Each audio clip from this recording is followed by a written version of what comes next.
Hello there, welcome to El Camino de Santiago Pilgrim's podcast, where we talk about planning, preparation and packing for walking the road to Santiago. We want to take the grim out of the pilgrimage, put more bounce in your boots and more K's in your days. For that reason, we have a lovely lady from Australia, Sarah Blogg, has walked five Caminos. Most of those kilometers have been on the Camino Frances, and quite a few of those kilometers have been on French soil as well, leading into Saint-Jean-Pied-de-Port, over the Pyrenees and all the way further west to Santiago. However, Sarah will be walking her sixth Camino this year. That's the Camino Primitivo. She's been a hospitalera. Or as Sarah called it, done a bit of hospitalering and a bit of volunteering along the way as well. We have a Camino soul with us right here, right now. Sarah, thanks for joining us on the podcast. Hi, everybody. Hi, Bradley. Hello once more. So, Sarah, we always like to begin by kind of creating that scenario that we always find on the Camino when we meet people we haven't met or we first met, and we say, when did you first make the decision to walk the Camino de Santiago? And tell us why you decided to go. Well, there was quite a bit of gap between when I just knew upon hearing the words, actually reading the words, like many listeners possibly.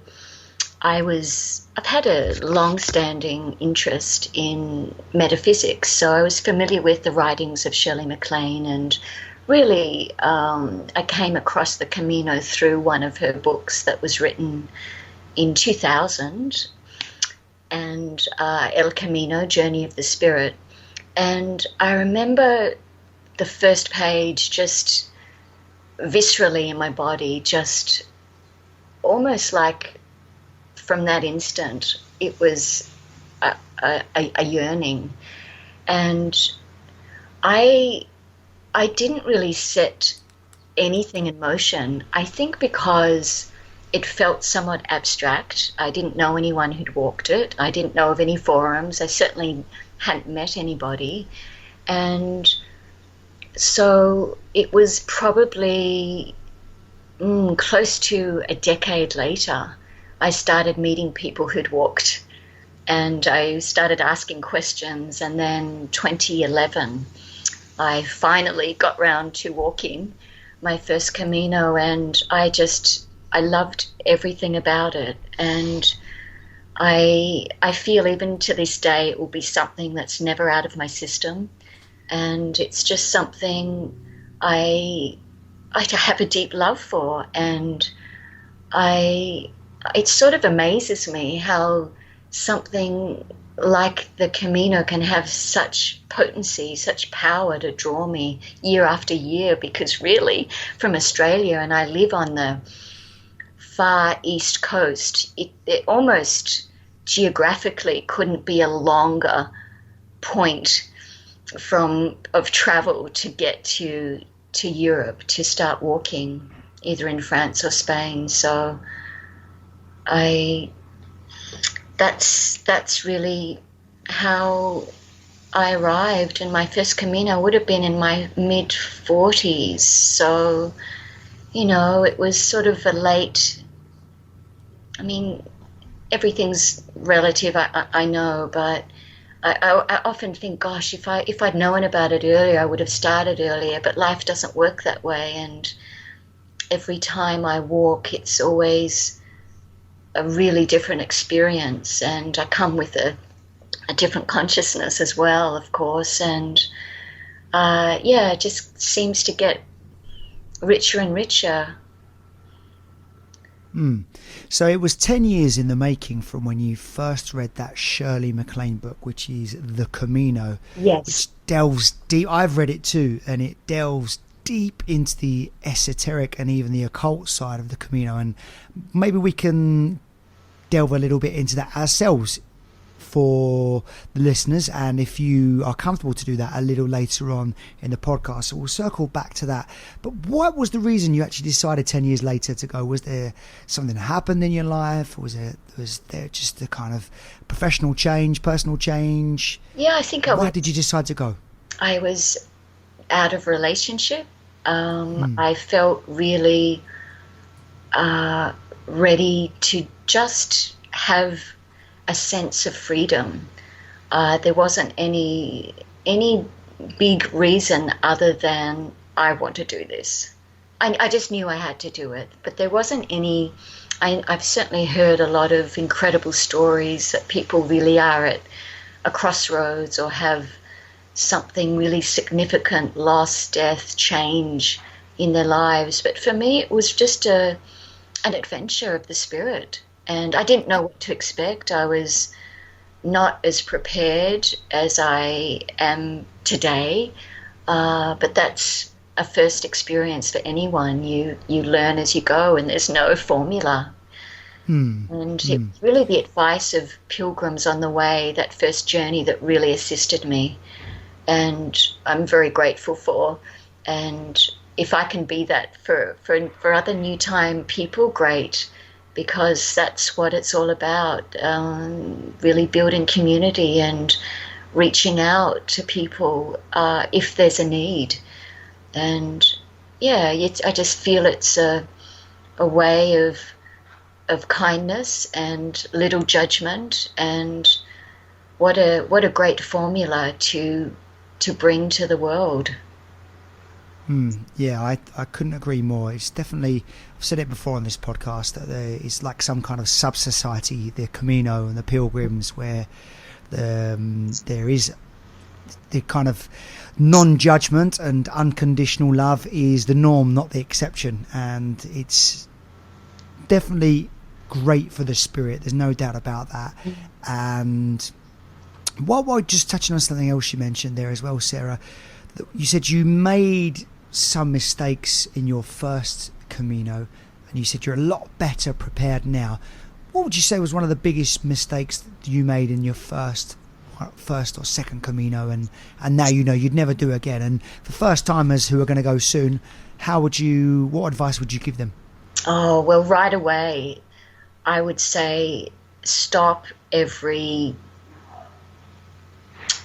even when if you start at the foot of the Pyrenees in Saint-Jean-Pied-de-Port, stop and stretch and hydrate.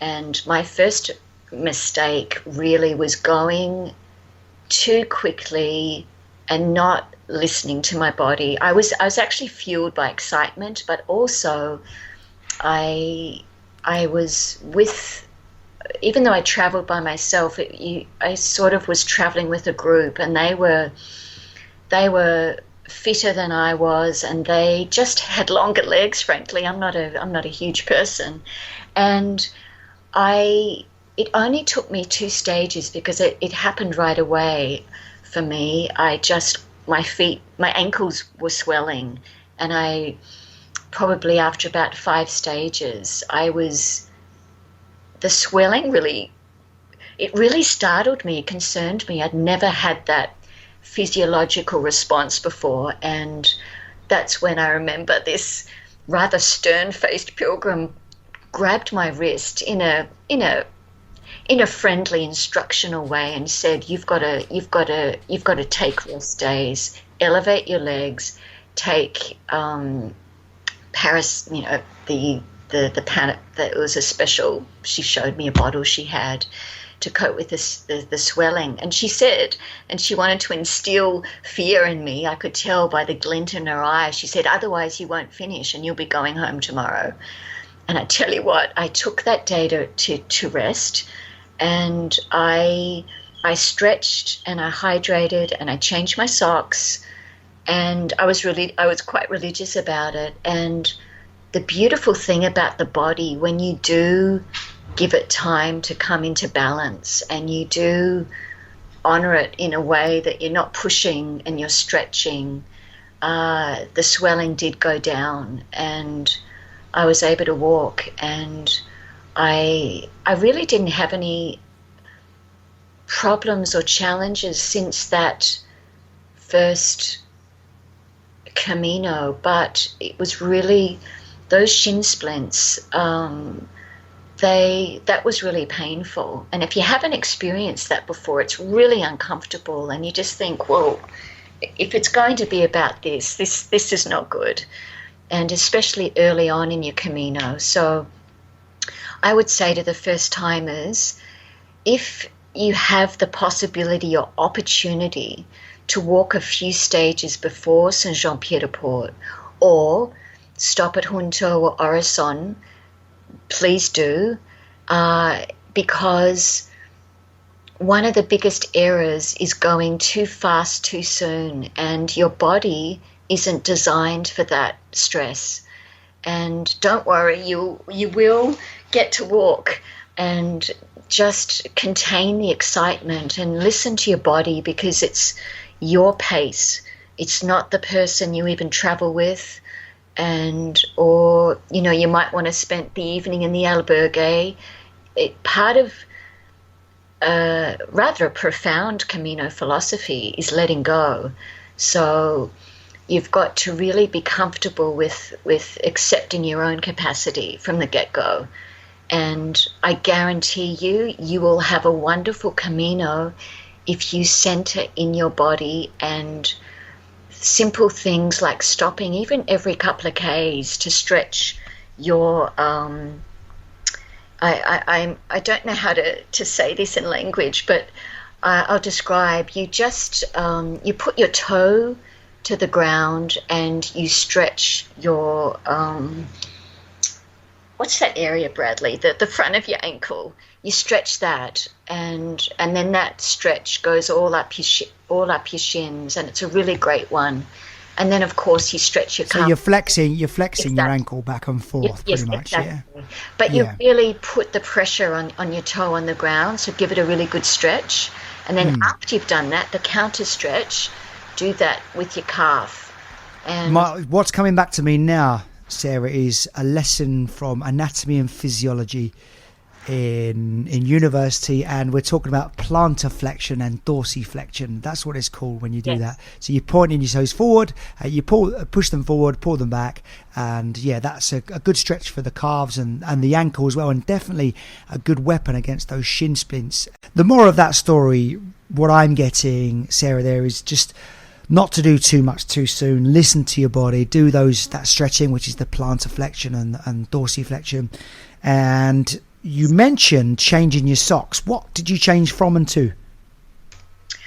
Look, I changed from and to. I took off my socks every couple of hours. All my Caminos I've worked out, I walk either in summer or spring when it's warm. I prefer that.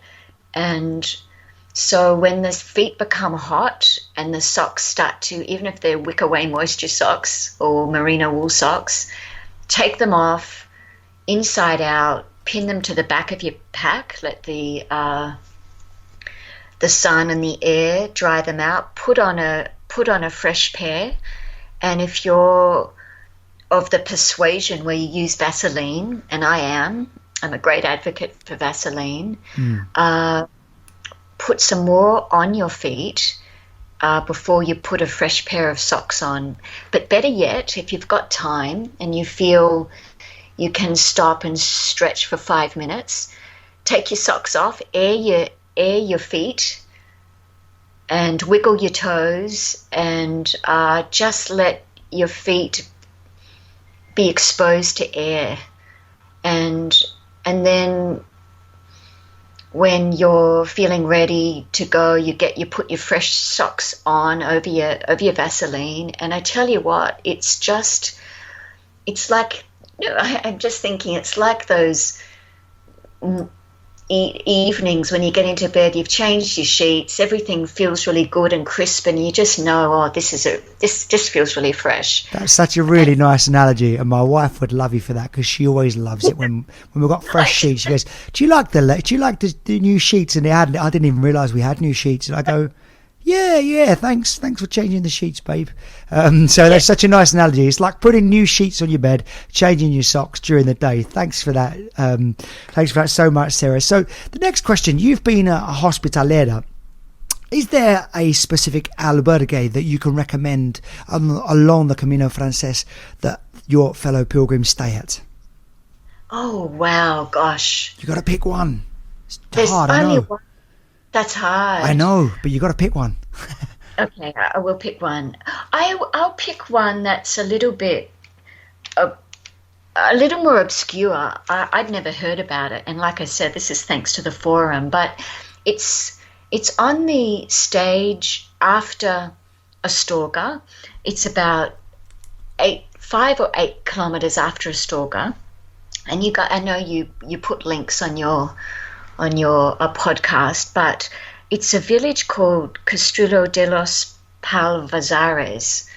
Forgive my Spanish attempts, but it's a really beautiful, charming, cobblestoned village, and it has a municipal. And when I stayed there, probably why it sticks out in my mind, I was the only peregrina there. There are 8 beds, 4 bunk beds. But what was so charming about it is that it was managed by a couple. She happened to be away, but the gentleman, I believe his name was Bernard, he manages in this little village a bed and breakfast and an artist retreat centre, if you like. And pilgrims, when they stay, they're invited for a communal meal with whatever guests he had at his retreat centre. And it was just really charming. And the village itself, if you've got an interest in architecture or history or even food, there were a lot of restaurants there, I noticed. It's really worth making a trip instead of going the traditional way to Santa Catalina. It's only about 2 kilometres off the Camino, but its history is also linked to the Camino, and the village itself is very medieval in architecture, and built in the 1500s, and the stonework is just beautiful, and the churches, and a lot of ceramics on sale, and it's just lovely. And I was really enchanted by that stay. And if I go that stage this year, I will most certainly stop again. And yeah, so that's what comes to mind if I have to pick one, which is very difficult. I know, it's like saying, what's your favourite Beatles song? So I'll just go through that again. That's the Albergue Castrillo de los Polvazares. Castrillo de los Polvazares. Or if you're looking for the peninsulan pronunciation, unlike me in Tenerife, we don't use it, but it's Polvazares, and that's just after Astorga, as you said there, Sarah. So it's a lovely recommendation for all the enchanting reasons that you gave there. And as hospitalera, Sarah, what would you say is one of the biggest mistakes you've seen pilgrims make as well when they come along? And for newbies, for first timers, what could you say lessons you've seen or mistakes you've made, and the lessons that can be learned from those? I think to really understand that I just want to say the times I've been a hospitalera, twice were in the Pilgrim office, so a bit of a different environment, and the other time at an albergue in Rabanal del Camino. And I would say be really mindful that it's shared space, and there are times when pilgrims come in and they really want to rest, and I feel that a certain sensitivity is needed in terms of making noise, putting on lights, if someone is sleeping on their bed or taking rest. And that period of quiet time where you can restore is really important, and you don't always get it at night time, as you've probably experienced. So if there are parts of the day where pilgrims arrive, and people arrive at all sorts of times, just be quiet coming into the dorm rooms if someone is sleeping. Would you have help or tips for how to adjust to a albergue life, which, like you say, can be so different because you are all of a sudden thrown into a situation where that privacy, your own privacy, is out the window, and you haven't got those luxuries that you normally would have at home. Any tips on how to make that adjustment as smooth and as quick as possible? Oh, wow. Well, I always stay in shared dormitories because I have a budget. So I go with the mindset that this is what is enabling me to walk a Camino for weeks on end. I'm sharing a space. So come from the space that actually this is going to be part of your experience if you do stay in a dorm situation, and prepare yourself from the get-go and really see it as a privilege rather than anything that is burdensome. Because if you come from that mindset, you're just going to keep being disappointed. So if it gets you on the Camino and you're sharing space, well, that's your formula. And really, even though it does sound cheesy, but you like cheesy, so I can say this: look for the pluses. And I having said that, and you say everything does go out the window, one of my greatest challenges is the window situation, and pilgrims closing windows in summer, or actually at any time. I'm just sweating while you're saying it. Oh my gosh, I mean, in winter, I'm the type of person that sleeps with windows open. I need air, but that is a huge challenge. But I must admit, in the blacker night, I've crept and opened those windows again. But you and me both, Sarah. You and me both. Yeah, I've done it as well. On my last Camino, there was I mentioned it before, but there was a really, really, really nice guy, really, really nice guy from the Czech Republic, and I got chatting to him, and we got on famously. But there was two things. One, he hadn't showered, and he really, really smelled like a really strong body odor. So much so, I'm not exaggerating, that I was choking on it. And two, he closed the window and shut the door and put the heating on. So it just amplified all of those effects. Yeah. So what I took from that was and he said he wanted the window closed because it was cold, which it was cold, but maybe he wasn't aware that he smelled quite bad, unfortunately. And it's one of those awkward situations, one of those really, really awkward situations where I was like, I really like this guy. He's a really, really nice guy. I can't tell him he smells because that's really rude. So when he fell asleep, I have to confess, I did actually just pop the window open, because I literally, I had earplugs. I had my eye patch over my nostrils. That's what I had.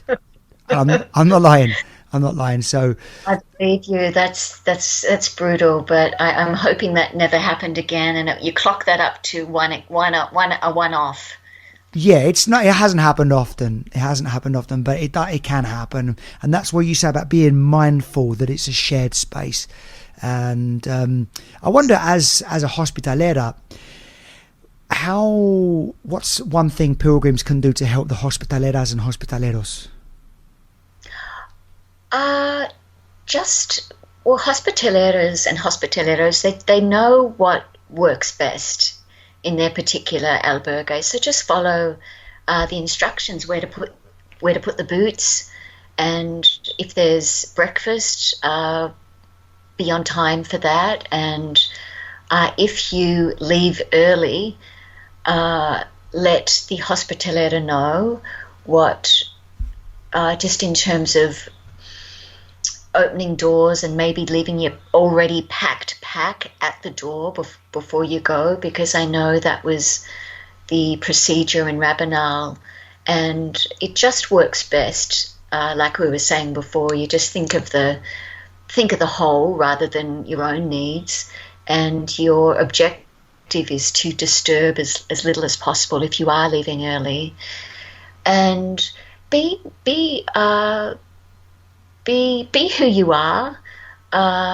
I don't think if you don't feel like having a chat, I think hospitaleros are extremely understanding. Sometimes pilgrims arrive and they're just exhausted.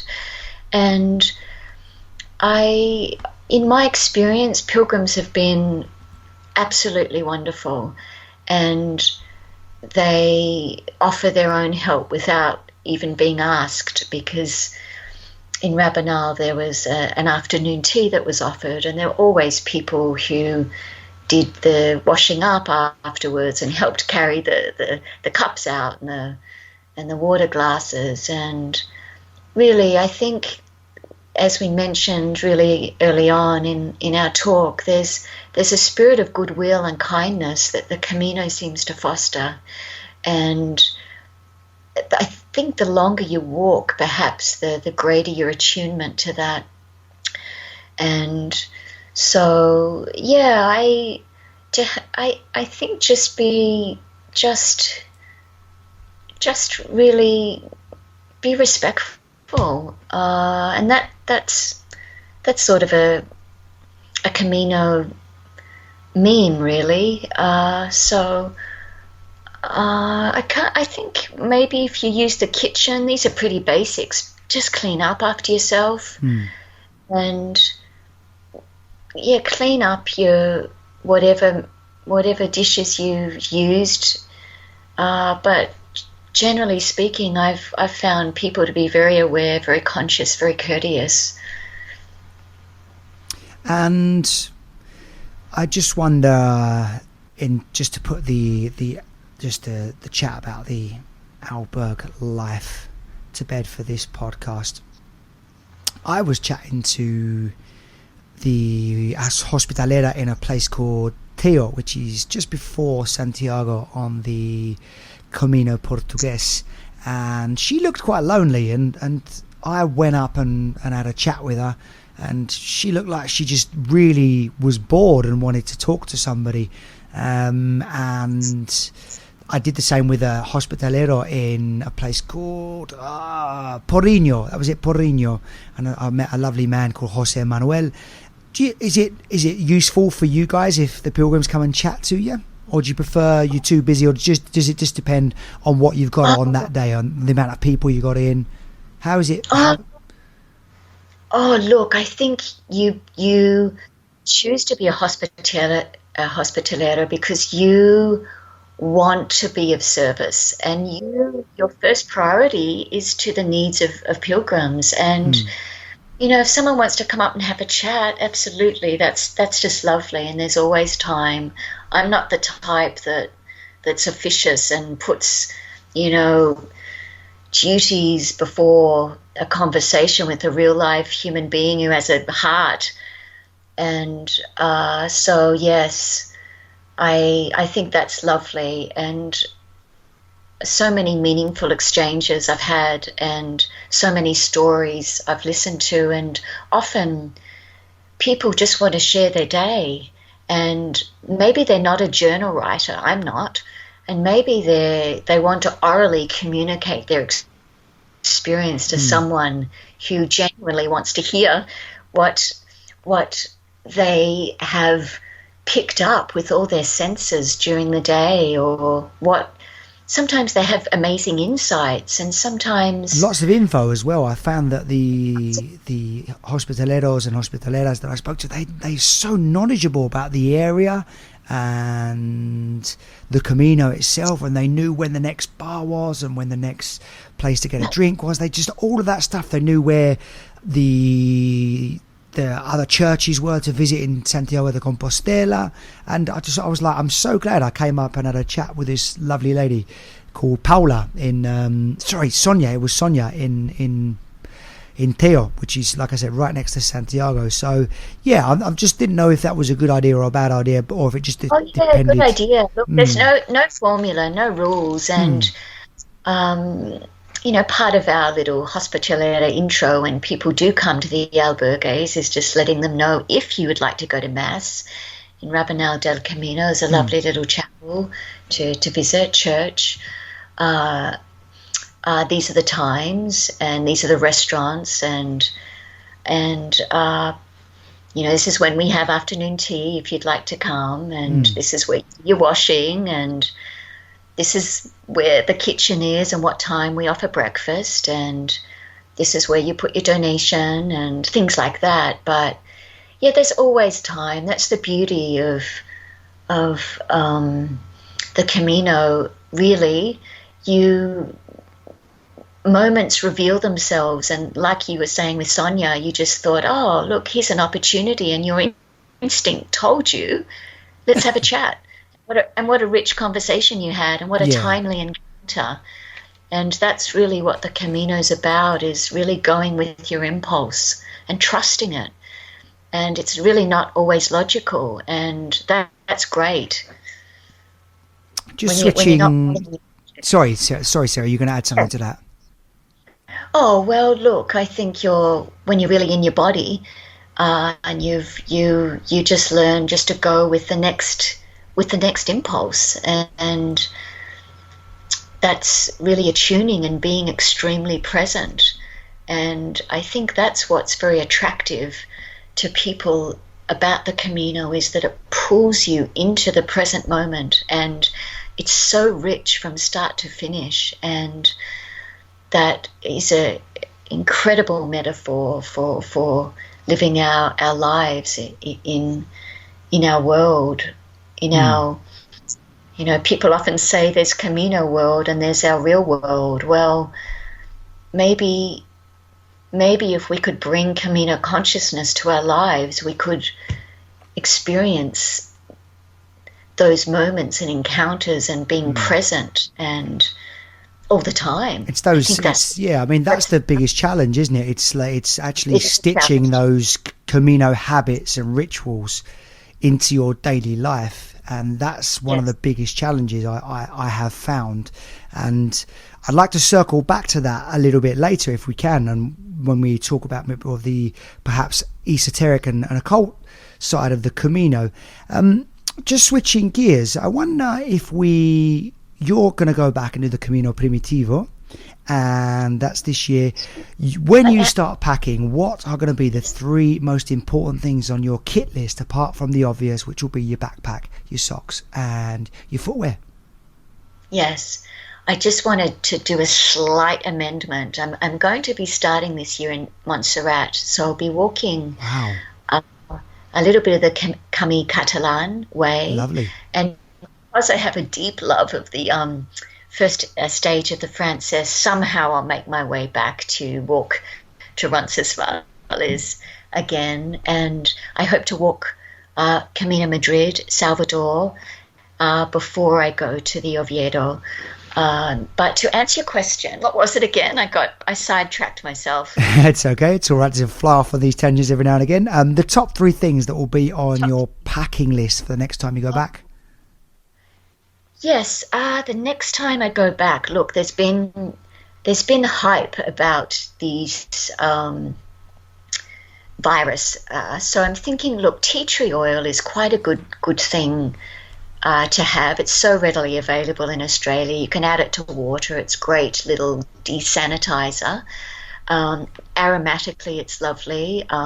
You just dilute it either with water or a bit of other carrier oil.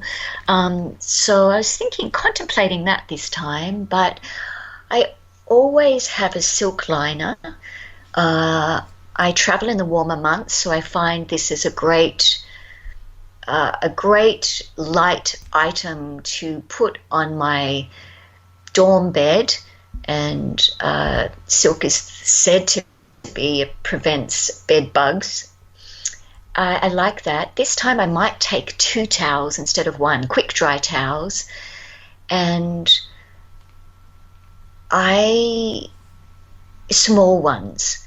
And another thing I take that's light is a sarong or even a large scarf, and they're great to put over pillows if the pillowcase is a bit dodgy in the albergue.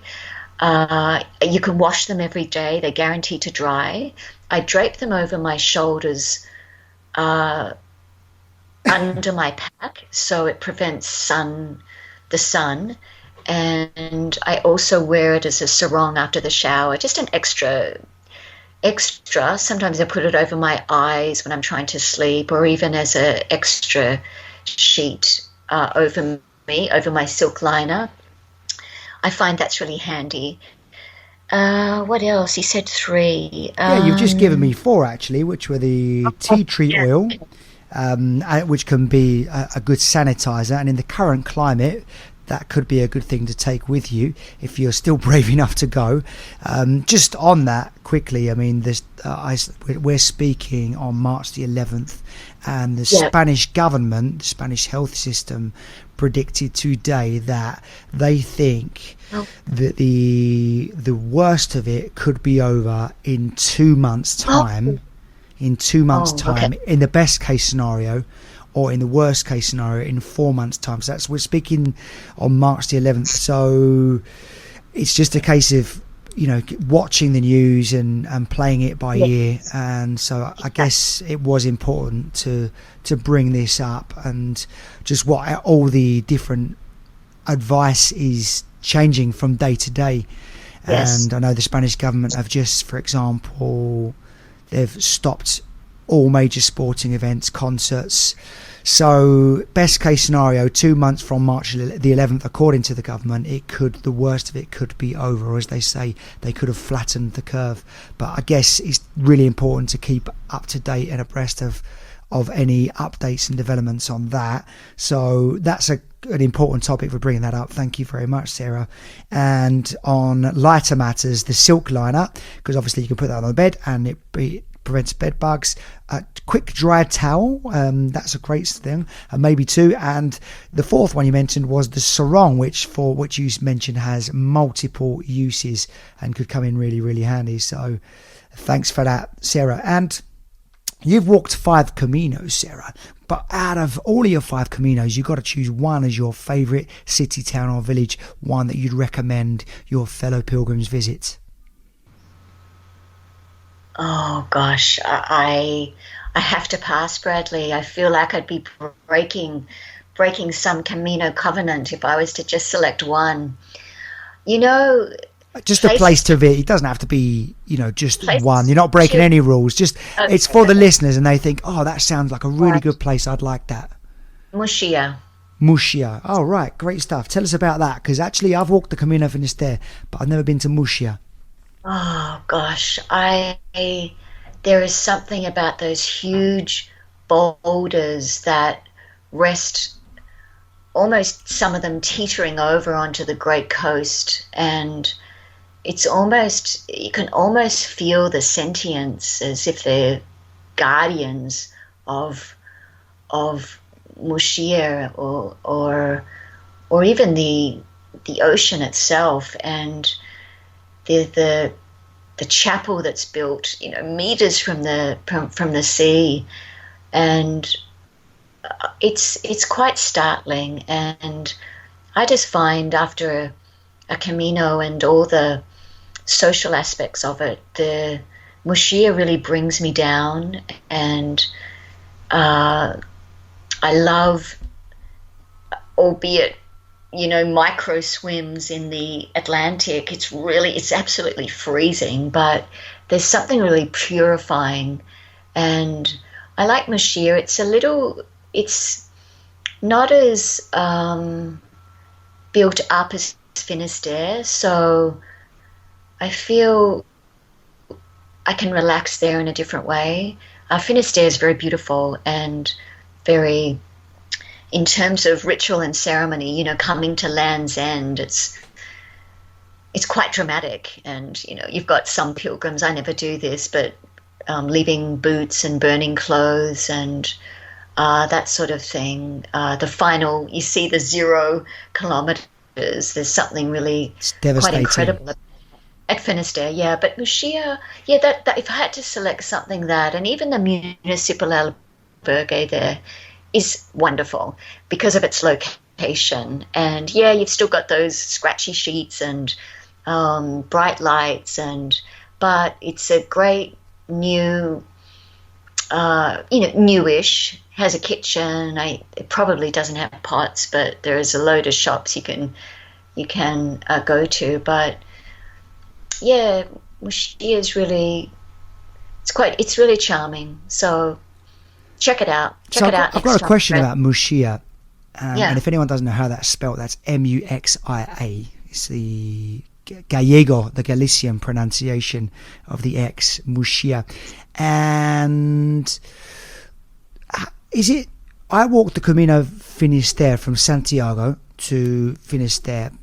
And then from Finisterre, how do you get to Muxia? Do you go from Finisterre to Muxia?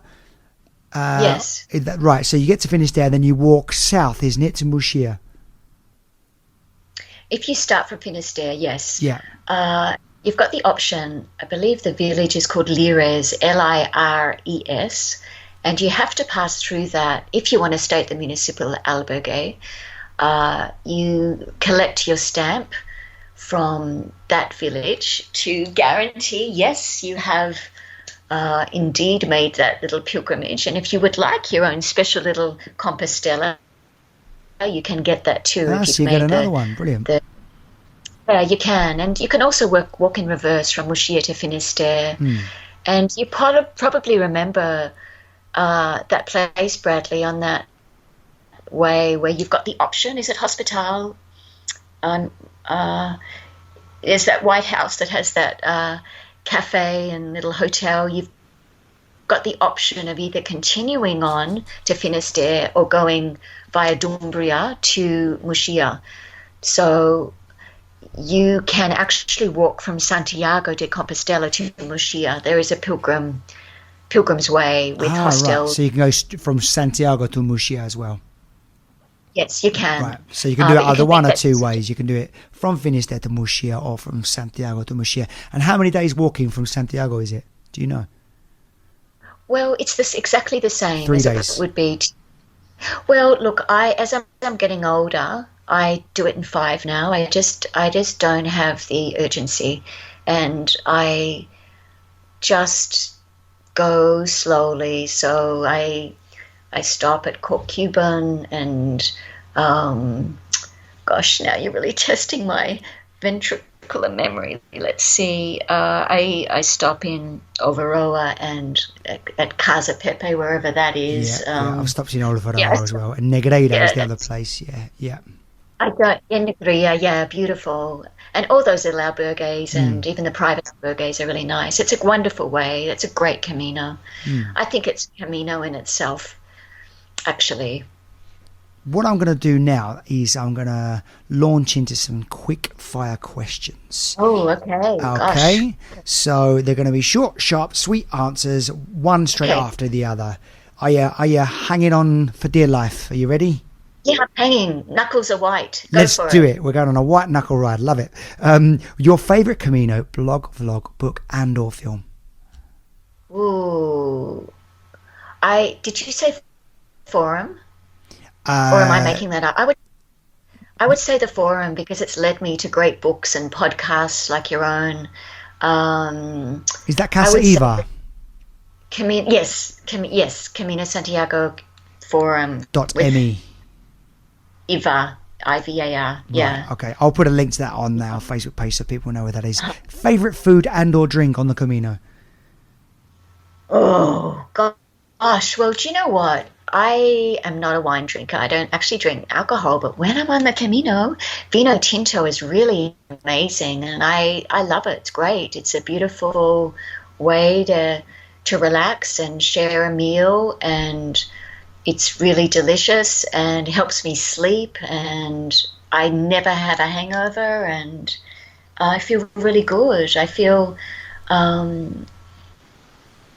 it helps balance me in a really strange way. You're embracing the culture, and apparently what it does for your heart, one glass of Vino Tinto is like 1 hour in the gym apparently. So there's your excuse. One thing you wished you'd packed maybe on your first Camino, you're like, I really wish I'd have had that with me.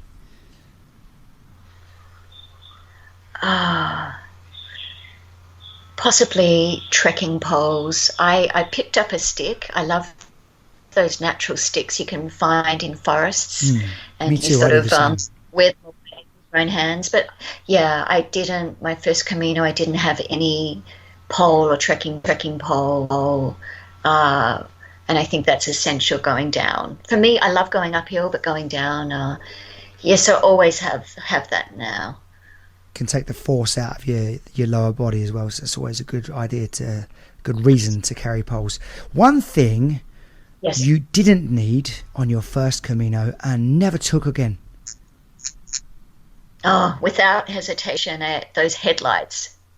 Headlights you put on your head that people look up and then you're blinded for about 10 minutes. Okay, those. I'm going to hold my hands up here, Sarah. So I had one of those on my first Camino, and I got my wrist slapped on a Camino, the Santiago Forum. I made my apologies, and I never used it again. So I apologise to anyone I blinded. That's yes, painful, but Bradley. Sorry, everybody. I'm only human. I learn along the way. One place you wished you'd stayed over on your Caminos, and you think next time I'm going to stay there. Yes, I listened to your podcast last week with Susie from Trapadello. I always missed that stage. I just didn't time in my walking, so I was thinking, gee, that'd be lovely. Second one would be Gragnon. I've always heard lovely things about that, and again, it's never quite been in my timing. I've stayed there. It's amazing. It's definitely staying Gragnon. Okay, that's this year. It is amazing. It's a lovely place, a little village in, I think it's La Rioja, just before you leave La Rioja, I think it is. And yeah, it's an absolutely amazing parish albergue. Okay, hardest part of the Camino for you? Oh, the hardest part. The hardest part of those days where I got lost, I was exhausted and I didn't like it and I wanted out. It doesn't last, but they're hard because, like I was saying, to be really present in the moment. I'm not going to sugarcoat it. There are times where it's just hard. And that's part of it, like. I didn't know if you were going to add something to that, so I kind of left it open for you. On it being hard, that's part of the character building as well, isn't it? I think. Yes. If it was all easy, it wouldn't feel like it's a big achievement. An important word to learn in Spanish, a useful word that you found came in handy. Useful. Gracias. Muchas gracias. Muchas gracias. Always good to be polite. A guilty pleasure that you perhaps carried with you? A guilty pleasure. Maybe the sarong, all those multi-uses? Yeah, sure, sarong. Yeah, we'll go for that one. And what's your favourite thing about the Camino?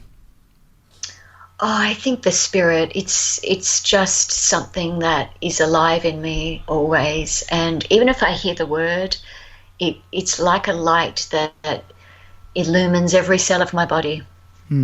Yeah, I feel exactly the same as you about it. It's become a lifelong, healthy lifelong obsession, and it's addictive. Just that recalibration of happiness that you feel along the way, just from long distance walking for 8 hours on end. It's amazing. And just to finish the quick fire questions, a favourite restaurant that you'd recommend? A favourite restaurant? Well, I or would bar, have to say, or bakery, anything like that, an eatery. Yes. If you find yourself in Rabanal del Camino, I would say El Refugio Hosteria.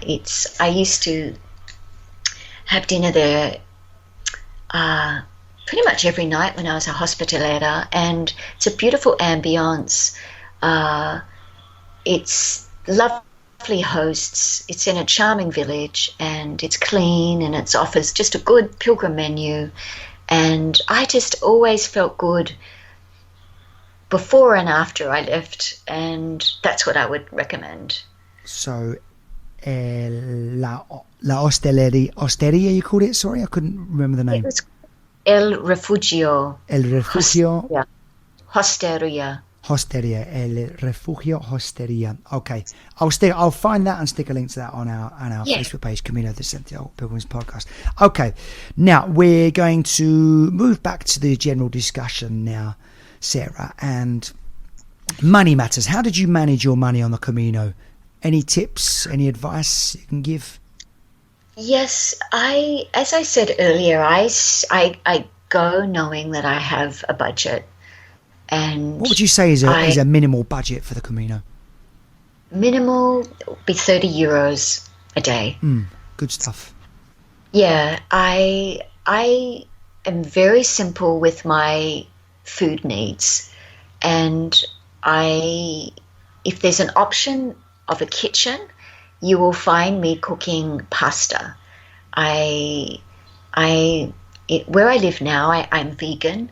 I can't always uphold that in Spain, but a really simple is just pasta sauce with pasta, just tomato pasta sauce with pasta, a few greens in an albergue kitchen that has pots is fantastic. And if you can share that with whoever Pilgrim is around, have a little communal dinner. People are really into that, no matter what nationality. People like quick cooking pasta and a easy fix when you need it, isn't it? Yeah, and bread. Always pane available, and whatever salad you can conjure up. It's always easy to get greens from a little tienda or mercato if there's one. So yeah, having kitchens, it's when you actually share really lovely meals with people, and it's very inexpensive. And sometimes you might just want to eat a little earlier, or you just might want to do your own thing. And so am I answering your question again? No. It's a really good thing. Good point you're making, because by cooking your food in the kitchens and shopping in the supermarkets, that's a really, really good way to save money along the Camino. And reverting back to your life as a hospitalera, always wash up after you and put your stuff back, because I've seen some people not do that, and I've been shaking a finger in the air at that. But so definitely that's a good way of managing money on the Camino. And I'm just intrigued, what did you do with your valuables when you slept tonight? Where did you keep them? Look, I get a bit of a sense. I think one has to be pretty vigilant, but not overly paranoid. I think there's a fine line, and if you trust your instincts, I think you know when to have your money belt with you at all times, and when maybe it's okay to secrete it in your backpack somewhere, or even part of your bedding. I think it really depends where you're staying and how you're feeling at the time and who you're traveling with, and just trust your instincts. And you don't need to be foolish. I've never had a problem. I haven't, religiously carried my money belt with me all the time. I have one of those things that hang around your neck, and then I think a lot of people have those belts that they put around their waist. But I put it around my neck when I go out or leave the albergue, and at night I keep my backpack close to me, and I might put it in my bedding just for my own peace of mind. But then again, if I go to the shower, maybe I take it, maybe I don't. Again, it's your choice all the time. But be wise, but don't be overly paranoid. I think our instincts are there to guide us and inform us, and our instinct is to trust. And but yeah, you don't need to leave your possessions in the open. That would be really foolish, and inviting trouble, really. So yeah, just be travel savvy, and if you've got valuables and you feel more secure, keep them with you at all times. If you feel you can hide them somewhere in your bed, in your backpack, fine, or under your pillow, whatever works for you. But all in all, I feel people are like you. They want to feel safe. They want to feel that this person doesn't want to do me any harm. This person has integrity. This person has goodwill. So, yeah. I think for me, the Camino always, whenever I do it, always restores my faith in humanity. Every single time I do it, you see the best of the people you're meeting, and that brings the best out of the people you're meeting, and they tend to conduct random acts of kindness all along the way, but still it's important to be streetwise and be travel savvy, like you said. Now I want to circle back now to something we touched on at the start and a few times throughout the conversation, Sarah. And for you, you've mentioned the Camino helps you to be present. And I really, really agree with that, because I'm an advocate, and I'm not saying this is right or wrong, it's just how I do it. And I've said it before in the podcast about turning off your mobile phone while you walk. This is an opportunity.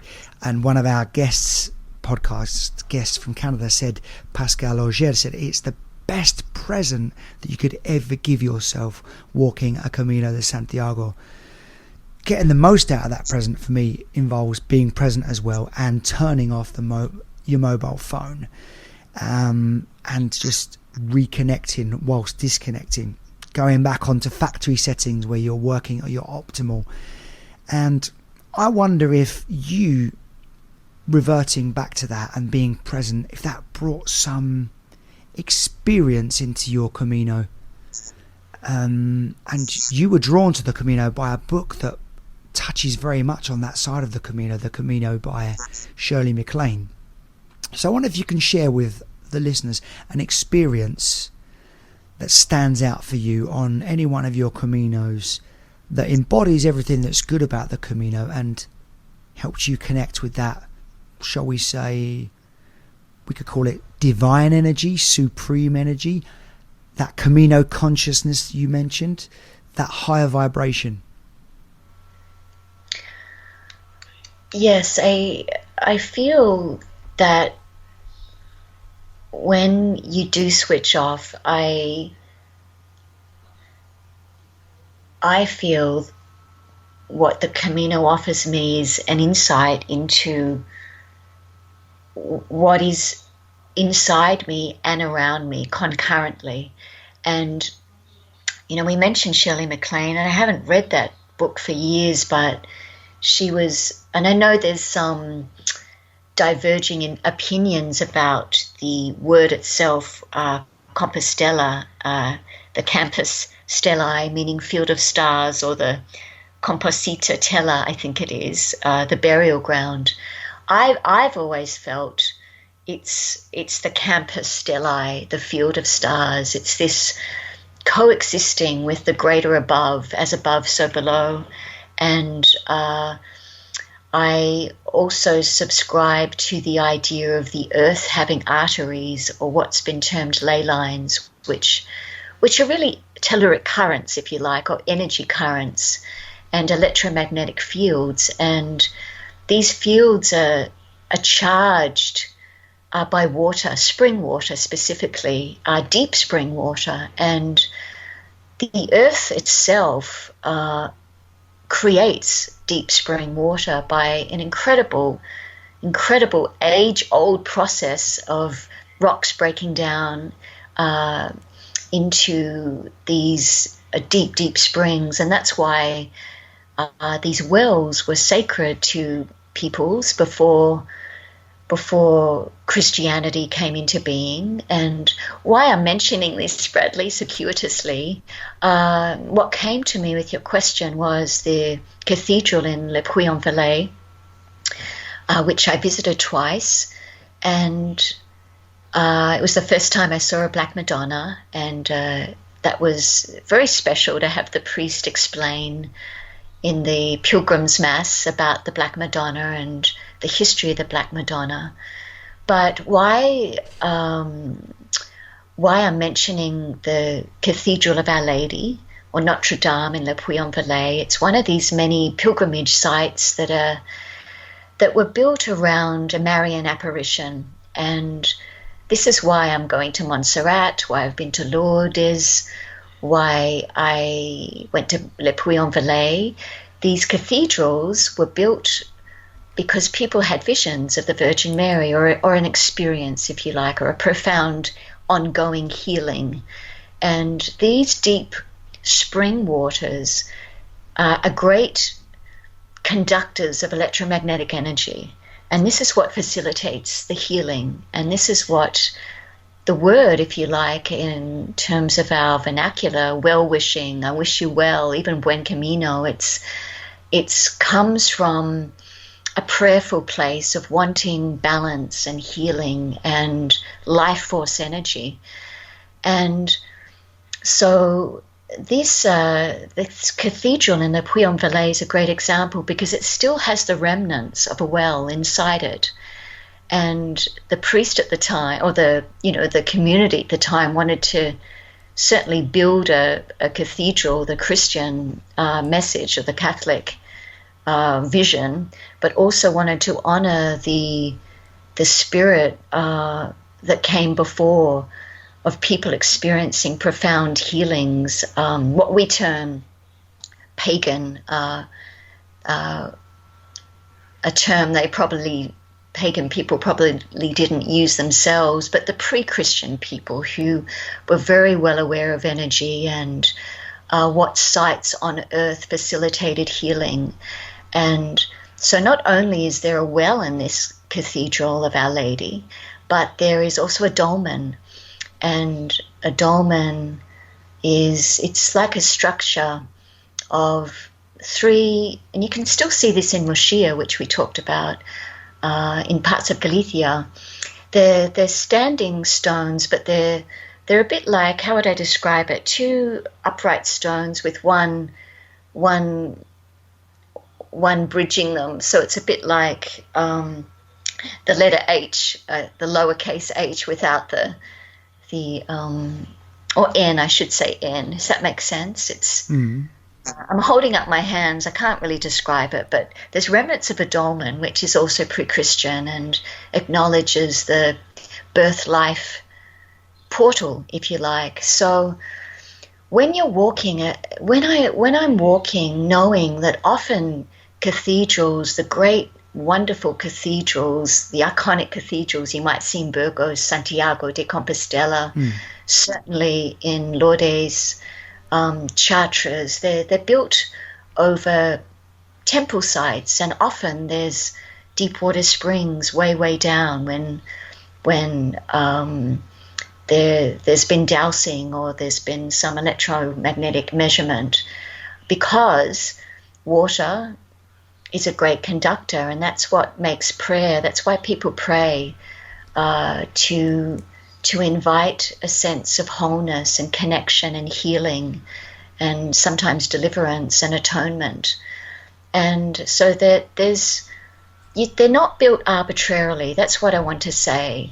And when I walked into for the first time Notre Dame in Le Puy-en-Velay, I was dizzy. I actually started spinning, and it not in a bad way, and it was just, and I also felt an incredible high, a real buzz, and it was just the most amazing thing. That's why I went back, and that's why I went back to Lourdes. And I feel that, people sometimes write places off, oh, that's too touristy, and a bit of an attitude around it. But I maintain that people have an intelligence, and we are drawn to sites because we benefit from them.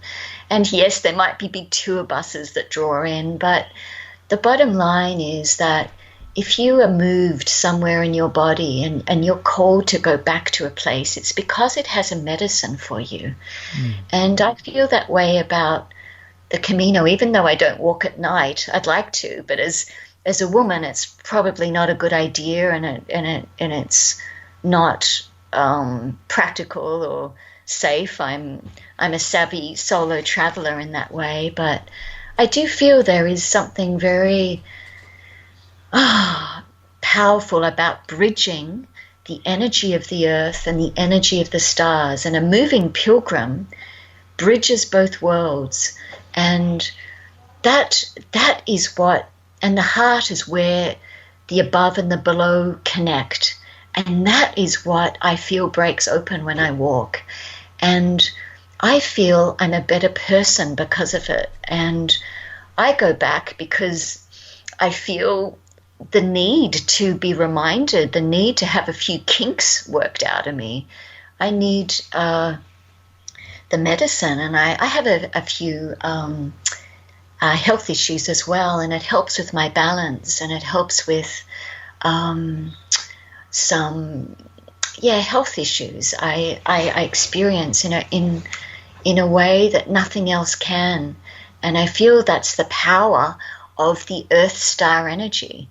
And it's not about tuning into the digital world.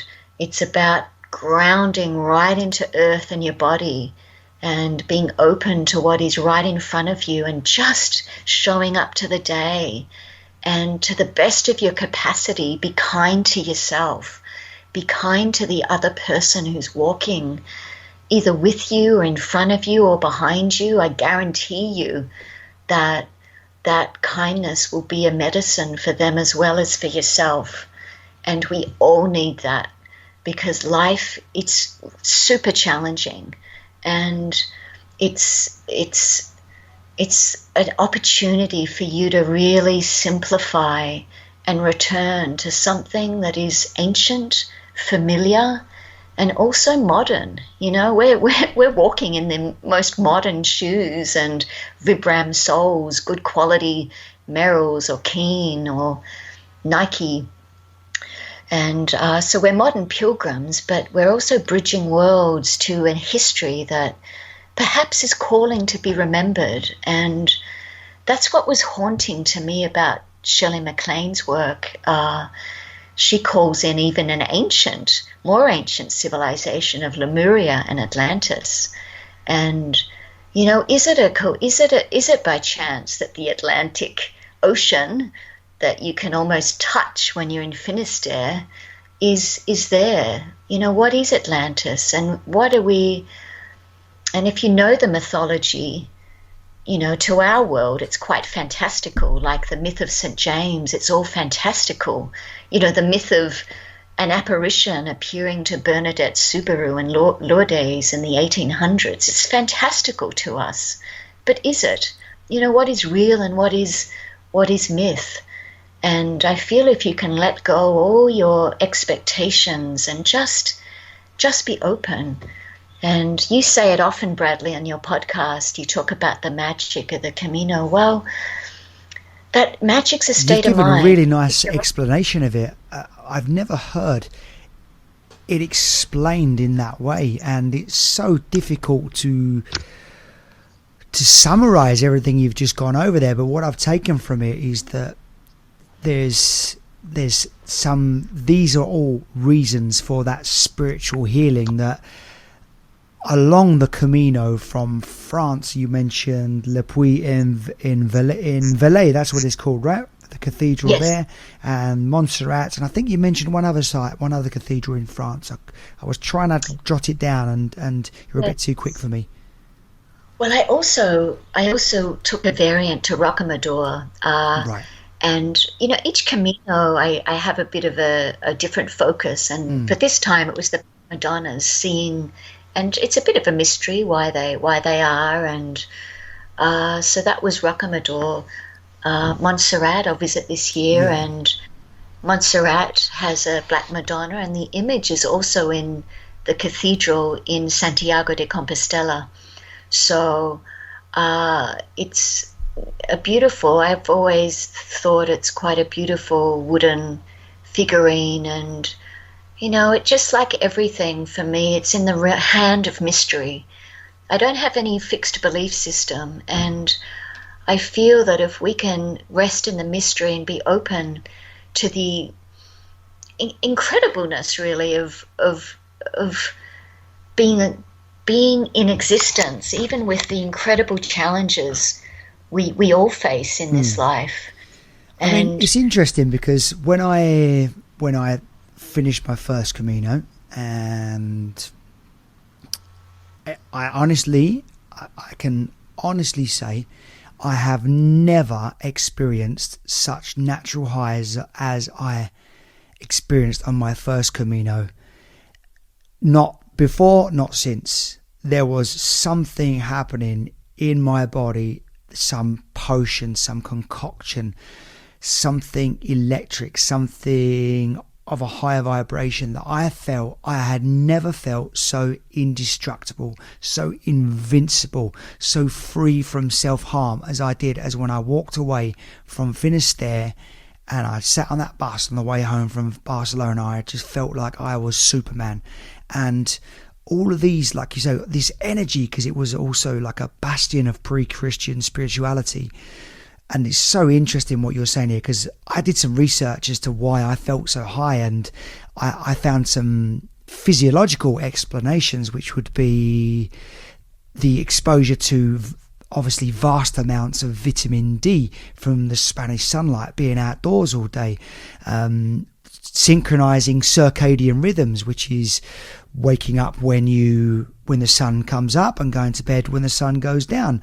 There's also the neurotransmitters that your body secretes, which will be serotonin, and obviously your body it secretes other chemicals, endorphins that make you feel good. But you've actually given a really good spiritual explanation of there, and you mentioned the ley lines, that all come into play there, and these significant spiritual points in France as well, which if anyone wants to find out more about that or connect with that, then these are some great places to go.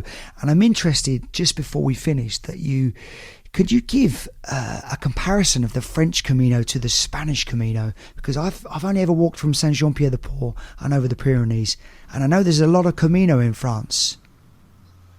There certainly is. Well, I did a little bit of the Vézelay route too, and if you again are interested in places of pilgrimage and starting points, that's a worthy place to step out from. I just walked to Nevers, though, where Saint Bernadette was buried, and I was just curious about that. And yes, there are distinct differences, and I absolutely love walking in France. There's the countryside. It's maybe, gosh, Is it hillier? Do you find lots of hills there? Is it flatter? Is it harder? How can it compare to the Spanish way? Well, the Spanish way, there's so many contrasts, and 2 weeks here, then you've got a different landscape, but I didn't have that sense in France as much. I mean, I adore walking in Spain for that reason. The topography changes all the time, and I love the Meseta and the wine country and the Pyrenees. So it's more, I would say, just from the places where you stay was a huge contrast. The gîtes themselves, they tend to attract more hikers than actual pilgrims, but they're really well built. They're functional. They're often just single beds, which is quite a luxury. How do the prices compare as well? The price, it's more expensive. Look, you'll see it's definitely more expensive, even though Spain's getting the costs are going up a little more universally, I think. The spirit of the way I definitely feel more traditionally on the Camino Frances, no question. And that just speaks to me personally, and I've even come back from the Del Norte because I wanted to go back to the Frances. Okay. And I would say culturally maybe Spain is more lively in a different way. There's maybe greater reserve in France. Maybe it's still really beautiful and charming. I feel it might be different for everybody. I think if you've got the time to start, even if you have to take some transport through certain stages, it's definitely worth walking in France and Spain, both, just for the cultural distinctions. Obviously, the food is different, the language is different, even the quality of sunlight is different. It's a little bit more muted in France. Spain, I agree with you, the sun is really apparent, and you see field upon field of sunflowers and wheat fields in Spain, maybe more dramatically than in France. That was my experience anyway. But in France, you perhaps get the more colours of the flowers. There's a different sort of beauty.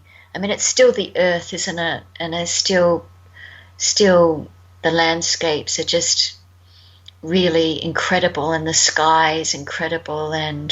But there is a difference, and that's what makes cultural, multiculturalism so interesting. And I love the Gothic cathedrals you see in France. There are probably less places that are open to the public in France, which is a bit of a shame. What about the locals? Are they as friendly to the pilgrims and the hikers as the Spanish are? In a really different way, because like I was saying, it's more of a hiking trail. The GR routes, the Grand... Yeah. I'm not sure how you say that, but the GR routes are all a fantastically designed network of walking routes in France, and French people take advantage of that. Who wouldn't? So you don't get the Buen Caminos or Bon Chemin that you get on, which feeds my spirit, I must be honest, on the Camino Frances. You get a ton of that, and I love that. I think it's glorious. You do not get that as much in France, and you don't really... People, more often than not, are not on their way to Santiago de Compostela, but the route is really well waymarked, and you... Having said that, you still will always get people, intrepid pèlerins, who are on their way to the end mark. But look, I feel anything you've got time for, open to, but you won't be disappointed with the beauty of the trails in France, Vézelay, and even if you find yourself in Oloron, Sainte Marie, walking the Arles, part of the Arles route through the Somport instead of the traditional crossing over the Pyrenees from Saint-Jean-Pied-de-Port. That's also an option, very beautiful. There's so many alternatives now, and it's really humbling to see how much work people have done to make it easier for people like us who want to explore old Europe, these old trails, and be awakened in their body and hearts. There's so many associations who've invested their time and money in either building albergues or putting way markers up for us to utilize. And there's so many more caminos now that are functional. And do you know what, Bradley, to answer your question, I really feel the earth itself, or herself, if you feel the earth is a consciousness, and a lot of indigenous people do, that it's this mother, is calling us to walk, not only to awaken our own vitality and sense of self, but also to connect. And when we connect to the earth, don't you think we want to take better care of the earth, the planet, and to really sensitize ourselves to what is it to tread more gently? What is it to live in a way that is doing less harm rather than more harm? And I don't feel there's anything like walking foot to earth, like you said earlier, for weeks on end. Not only is that liberating for the spirit, but it's really grounding, and you are forced to slow down your thoughts, your pace, taking the time, like you did with that hospitalera, Sonia, to have a conversation. You're making choices that are valuable for us as humans. And what is it that is valuable to us as humans. And if I were to break it down, it's to be kind to each other, to care for each other, to care for the earth, because it's pretty fast, and we're going to need each other. We're going to need to trust each other, and the Camino is a good place to start. And I must need a reminder, otherwise I wouldn't be returning, be called to return. And I'm heeding that call, and I really feel tremendous gratitude to have the opportunity to do so. And I make the choice, I make the financial decision, and to live a simple life, to do so. It's important to me, and it's for my spirit. And at the end of the day, that takes precedence, because who are we? Who are we? Sarah, I love the wonderful perspective that you've given us listeners to potentially walk our next Caminos in. I can only thank you for your recommendations, your tips, your stories, and like I said, your wonderful spiritual perspective on things that's really centered on kindness, love, and, like you said, as a hospitalera, service, which is lovely to hear. As a thank you for this hour and 40 minutes of your time, I'm going to email you a copy of my book, which is called The Only Way is West. And I'd like to wish you buen camino for when you go back to Montserrat to start your next one. Thank you.